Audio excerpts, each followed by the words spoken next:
And never so many hours, many days. Merry Christmas to you. Aww.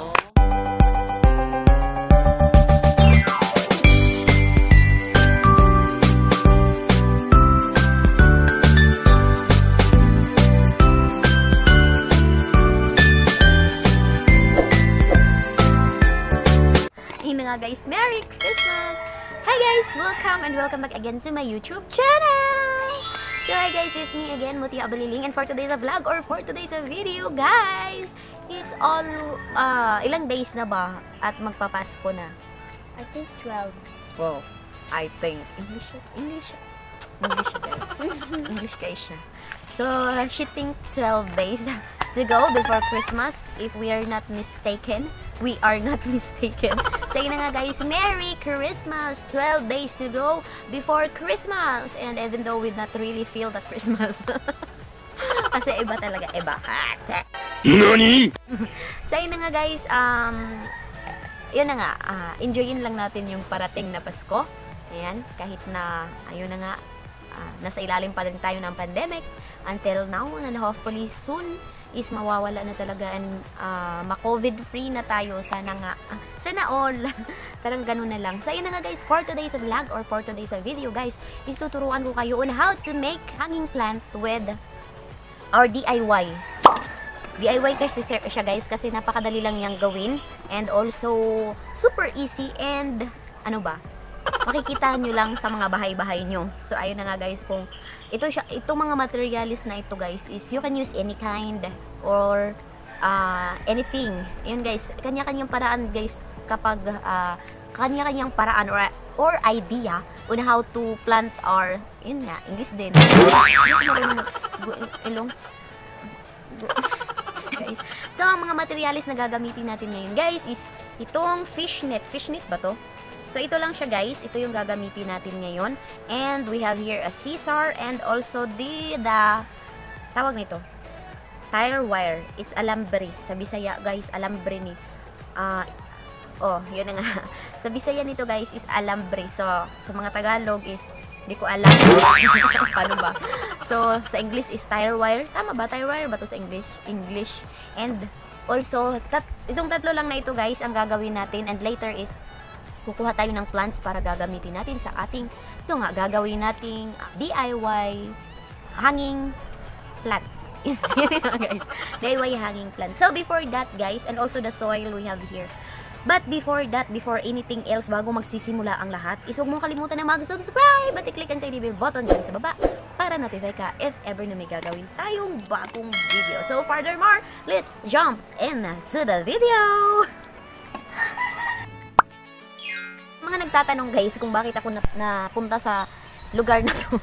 Kung bakit ganyan yung background natin ngayon guys, is naghahanap po ako ng place na walang ingay at saka parang ano lang, yung ako lang talaga yung maririnig nyo. Gaya ngayon, ako at saka yung yan, may langgam tayo makasama dito.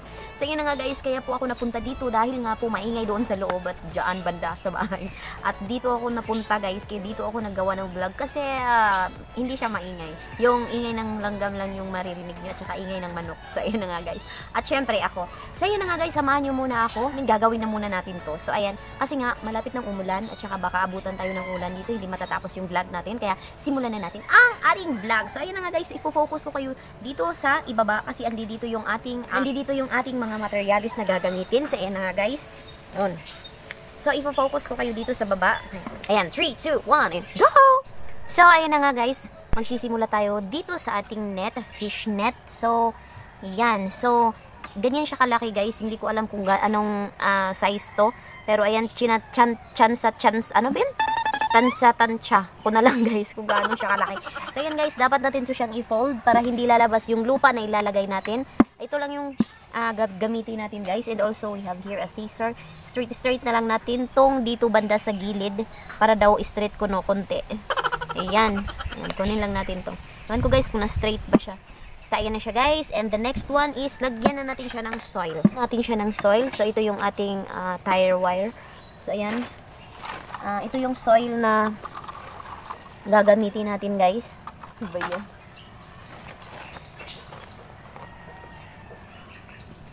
Ayan siya, guys. So, lagayan lang natin siya dyan. So, ita-timeslap ko na lang muna kayo, guys, para save tayo sa ating memory. Kasi alam nyo naman, yung cellphone natin hindi nag-memory plus, kaya baka ma-full yung memory niya. Tsaka hindi na tayo niya maalala. Charot. So, yun, guys, magta-timeslap tayo.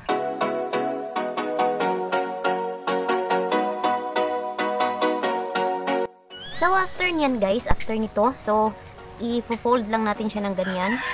Ayan, para hindi lalabas yung lupa na nasa ilalim. So, ayan siya, guys. I-form natin siya into circle. Ayan. Form into circle. Ayan siya, guys. And then, gagamitin natin itong ating tire wire. Gagamitin natin siya pang lock dito sa ating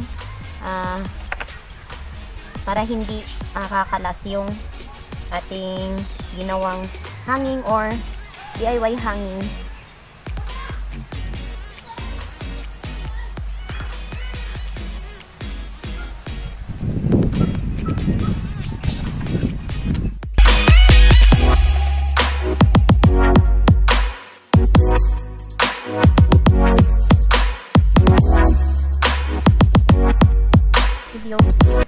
So, ayun na nga, guys. Natapos na nating itali yung ating alambre dito. So, ayan na siya. Natali na natin. So, after nito, wag natin to siya i-cut, guys. Kasi, kapag mag-bloom na yung ilalagay natin dito na hanging plants, is gaganito to siya, guys. Parang aangat siya ng ganyan. Tapos, yung plants natin is gaganon pa siya. Parang gaganda talaga yung kanyang shape. So, ang gagawin natin is meron pa ako ditong isang alambre. At ilagay natin siya dito banda. So, this one, guys, is ano na siya. Ito na yung gagawin natin na parang ito yung isasabit. Kasi nga hanging. Kailangan siyang lagyan ng sabitan. Ayan. So, pasensya na kayo sa aking alambre, guys. Wala na akong ibang nakita. Ayan, dito banda sa kabila. Ayan. But anyway, you can buy hanging pots in the market ngayon. So, itong atin, guys, itong ginawa ko, guys, is kapag feel mo lang gumawa. So, pwede kang gumawa ng ganito. Pero kung may budget ka naman, so why not, diba?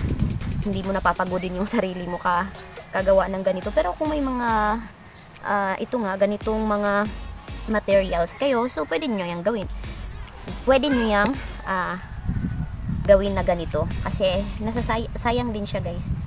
Ayan, so tara. So, pwede din to siya i-cut, guys. Pero para sa akin, ito siya. Pwede din to siya i-cut. Pero para sa akin, hindi ko siya i-cut. Kasi nga, para gaganon siya sa plants natin kapag nagbo-bloom na yung plants natin na ilalagay natin dito. So, ngayon, guys, is pupunta tayo sa ating plants. So, ganito na yung kalabasan, guys, ng ating hanging plants. So, ayan. So, ganito yung kalabasan niya. So, ayan. Aayusin ko lang, guys, kasi medyo parang napasobra siya doon banda sa kabila. Ayan.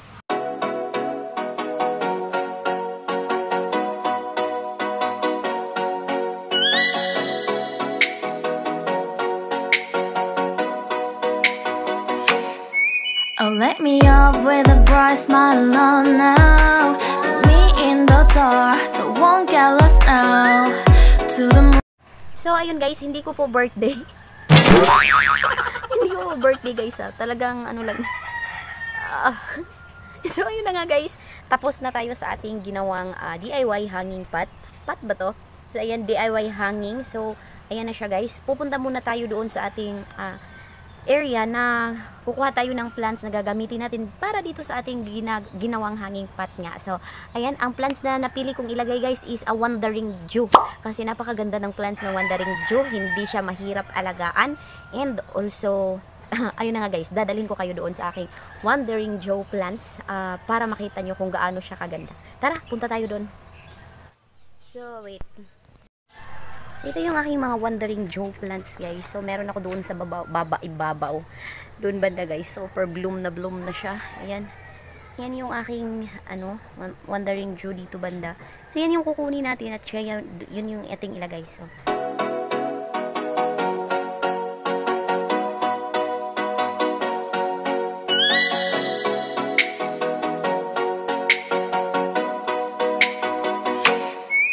Oh, let me up with a bright smile on now. Put me in the dark, so won't get lost now.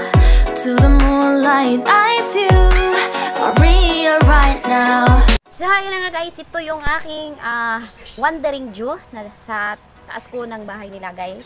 So, ayan na siya guys, super ganda niya na dito and also with a hanging pot. So, dito ako kukuha ng iba kasi dito banda guys is ito siya. Konti lang yung nakuha ko and hindi siya sapat para sa ginawa kong pot. So, mas maganda kasi guys na it's better kasi kapag marami yung nilagay mo, mas bloom siya tingnan. So, this one guys is ayan, medyo madami na naman sila at mataas na. Kaya dito ako kukuha ng lalagay ko sa aking ginawang DIY hanging pot. So, ayun na nga guys. So, this is the Wandering Joe. So, ito yung pinagkakaiba ng kapag yung Wandering Joe natin guys is nasa initan. At saka, ito guys is nasa loob ng bahay or hindi naman siya as in nasa loob. Medyo nasa labas lang, hindi siya direct into sunlight. So, ito yung direct sa sunlight guys. So, ayan guys, yung pinagkakaiba nila. So, yung leaves niya, yan, kukuha ako ng isa. So, ito siya. So, ganito yung leaves niya guys. Parang medyo yellow. May pagka something na yellow na ganun. Yan. And also, super violet niya dito sa bandang likod. Ayan siya guys ha. Unlike dito na hindi siya naka-direct into sunlight. Pero this Wandering Jew guys is pwede siya into direct sunlight. Gustong gusto niya yun. And ayan. Ito yung hindi naka-direct sunlight guys. Yung color niya is parang hindi siya ganun ka-violet or ka-purple yung dito sa back niya. And also dito sa harap is ganyan siya. Medyo super kita yung pattern na nasa leaves niya dito sa may bandang harap niya. And dito sa may likod is hindi siya ganun ka-violet unlike dito sa isa. Ayan. O, ayan guys. O, super violet siya. Ayan yung pagkakaiba ng dalawa. Nakita nyo ba? So, ito yung galing sa indoor. And ito din yung hindi galing sa... I mean, ito yung nasa outdoor. Yan yung back. And ito yung nasa indoor. Ayan. So, hindi naman siya ganun ka indoor guys. Nasa labas lang siya ng bahay. And ano talaga, hindi siya na direct into sunlight. So, ganyan siya. Parang, kung sa Bisaya pa guys, is kuspaw iyang color. So, ayan, shout out sa mga Bisaya dyan. Mag-ingay! Woo! So, ayun lang nga guys. Yun yung ating plants na gusto ko lang. Ayan guys ha, puputol talaga ako. Kasi nga, ito din yung gagamitin natin. Pang gamit sa ating gagawing hanging pot. So, ayan siya. Ayan siya guys. Oh. Ito yung sa indoor. Ayan, asa na yun? Ito yung sa indoor. Ayan siya. Ayan yung leaves niya guys. Ayan yung pinagkakaiba ng dalawa. And ito yung sa outdoor. So, ayan yung leaves niya guys. Ayan. So, for me guys ha, mas maganda yung leaves niya kapag nasa outdoor siya. Kasi yung pattern niya, oh, tingnan nyo guys. Parang unlike dito, parang as in, mas lighten tong pattern sa leaves niya kapag nasa outdoor. And also this one is the indoor. Ayan, hindi siya masyadong kita guys eh. Yung nasa outdoor, I mean sa indoor. Ano ba? Ang gulo ko! Ayan yung sa indoor and this is the outdoor. And ito yung back nila guys. Ayan yung back ng ating outdoor. Ayan. Hindi ko alam bakit hindi. At ito yung back ng ating indoor. So ayan na nga guys. Di ba? Malaki ang pagkakaiba talaga nila. So I think this Wandering Jew guys is maganda siya kapag nasa outdoor. Or anyway guys, si Wandering Jew guys is kahit na nilagay mo siya sa outdoor is kayang-kaya niya i-handle yung init. Kasi yung nilagyan ko dito, super init ni guys kapag like yung 12 o'clock in the afternoon. Sobrang init niya doon banda or doon na side. So, hindi siya nag-sa sunburn, hindi siya na ano yung leaves niya. As in wala talaga, naglalighten lang talaga yung leaves niya. Ayan siya. So, I think mas maganda siya kapag ilagay natin siya sa outdoor. But, kapag bagong ripat or gaya nito, bagong putol ko, so not allowed siguro guys na ilagay muna natin siya sa mainit kasi baka mamatay din siya. So dapat din natin siya ilagay muna sa shaded area. So yan na guys, ipo-focus ko kayo dito. Ano ba ang daldal ko? Dami kong sinasabi. Tara dito na tayo sa ating gagawing pagputol ng ating Wandering Jew. So guys, ita-timeslap ko na lang kayo guys kasi ay na nga guys, save sa ating memory. So, alam nyo naman. So, ayun na nga guys. Dito na tayo.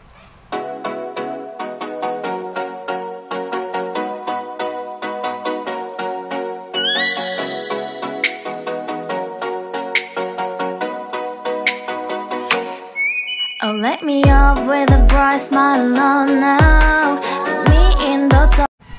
So, yun na nga guys, after natin siyang maputol, so ito na yung gagamitin natin guys, itanim natin dito. So, tip ko nga pala guys, kapag nagpuputol kayo ng Wandering Joe, so dito nyo siya ikakat guys, dito banda, saan yung camera ko? So, dito siya banda guys, so, for example, ganito. So, actually, ito siya guys, is pwede to siyang, dito ko sana siya pinutol. So, kapag pinutol nyo guys, dito kayo sa may, dito banda guys, kasi dito yung kukuha tayo ng roots. So, ayan, as you can see guys, meron na siyang roots, and ayan, madali na siyang tutubo kapag ganyan. So, ayan guys, let's start na dito so, kung nagtanong ka guys, kung paano natin itatanim ito, kasi nga, ganito siya yung form niya, paano nga ba natin siya itatanim? So, ang gagamitin natin guys, is you can use, stick or any kind of stick or yung barbecue stick, pwede nyo siyang gamitin. Pero itong gagamitin ko guys, wala akong barbecue stick, itong gunting na lang. So igaganyan lang natin, yan, ibubutasan lang natin siya dito konti. Yan, gaya nito. So ayan siya guys, ayan, butas na siya. And the next step is ito siya guys, ipapasok natin to siya dito sa butas na nagawa natin. So actually guys, ang bilis lang nito tumubo ni Wandering Joe. Hindi ka worry kung paano siya buhayin. Ayan. So ayan guys, nakapasok na tayo ng isa. So ayan guys.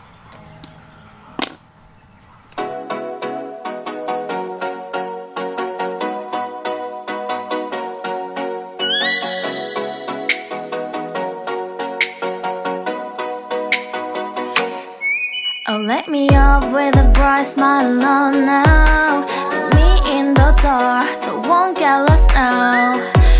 So, ayun na nga guys, I'm done. Tapos na po ako sa ating ginawang DIY hanging plant. So, ayan siya guys. Tcharan! Ipapakita ko na. So, ayan siya guys. Punong-puno siya ng Wandering Joe. Even though, merong part na hindi ko nalagyan guys. Ayan. So, ayan, ang maganda nito guys is kapag tinutubigan nyo siya, is didiretso talaga yung water. So, hindi na talaga mag-stack up pa dito sa ilalim niya. And also, maganda din siya. Ayan na siya guys. Cute nyo guys, in fairness. Pero marami-rami siyang nagamit na Wandering Joe plant. So, actually, kapag tumutubo na yung mga Wandering Joe plant nyo guys, is pwede nyo gayahin ang ganitong ginawa ko. So actually guys, it's very simple, and also yan lang talaga guys, effort lang talaga ang kailangan.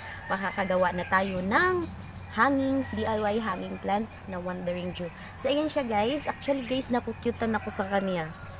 And, hindi pa siya ganun ka ano pa siya guys, bloom pa to siya. Kaya, ano kasi ganito, pag naglalaylayan na yung mga Wandering Joe natin, it's because pinutol siya. So, kapag nagro-roots na siya dito, actually guys, ang bilis lang talaga buhayin ng Wandering Joe. Kaya ko din siya napili na yun yung ilagay ko dito. Kasi ayan nga siya. Super ganda niya tignan. Ayan siya guys. Ewan ko guys kung nagustuhan nyo, pero ako so flat na dahil sa nga. So, ayan na siya guys. Super cute niya. So, ayan guys, i-update ko kayo nito sa aking community guys. Magpo-post ako ng picture doon kapag nabubuhay na talaga to siya. Ipopost ko ito sa aking community, yun nga, sa aking YouTube community.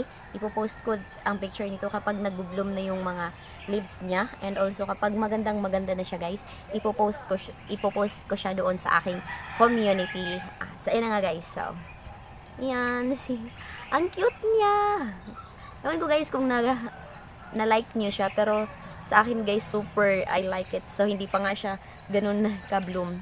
Anyway guys, I will update this to you on my YouTube community para makita nyo kung ano yung yun nga, result ng ating DIY hanging plant. So medyo marami-rami yung nagamit na Wandering Joe. Pero kapag syempre kapag hindi ganoon karami yung Wandering Joe nyo, so maliit-liit lang din yung gagamitin natin. So yung iba guys, gaya nito, tong isa kong hanging plant, ang ginawa ko niyan guys is pinutol ko siya din, nilagay ko lang sa ibabaw mismo ng paso. So ayun, nagro-roots na siya Hindi ko na siya tinanim, as in nilagay ko lang talaga dyan sa ibabaw ng kanyang paso. So far, maganda naman siya at tumubo din siya kasi nga mabilis lang mabuhay yung Wandering Jew. So ayun na nga guys, that's all for today's video. Sana po guys is may natutunan po kayo sa video na ito, and sana po is nakapagbigay po ako ng idea para sa inyo, and sana po is patuloy niyo po akong suportahan sa aking YouTube channel. And again, it's me, Mutia Baliling, ang plantita ng Davao City, and see you again on my next vlog. Bye bye and paalam! You look into my